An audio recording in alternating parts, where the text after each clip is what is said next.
What's up sa inyo mga kawalis? At ngayong araw nga pala guys, napag-isipan namin maglinis ng aming siya. At ito mga guys, inuna na ni Benji magwalis. Para mamaya pag nagmap si Mang Ben, wala na ganong alikabok. Pati yung agyo sa pinto, dinamay niya na.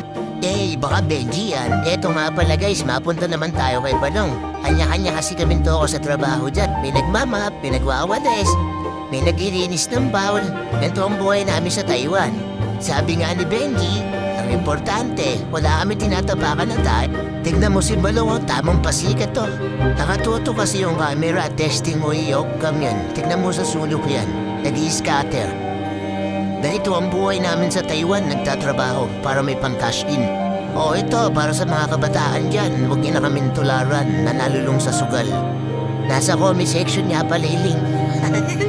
Hindi, biro lang guys. O ano pa inaantay mo, mag-register ka na sa link. Sobrang lambat na link na yan guys, kala mo pressure cooker.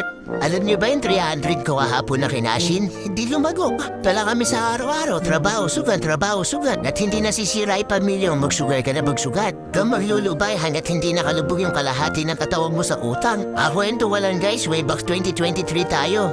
May service ako ng motor sa hawa ng scatter, ayun.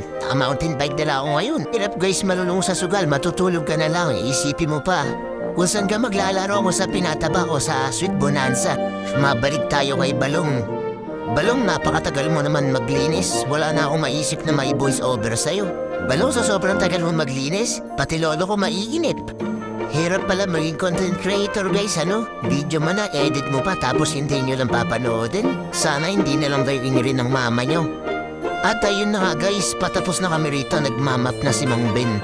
Pag ganun lang guys, naubos na namin ang 2 minuto ng buhay nyo. I'm love you all.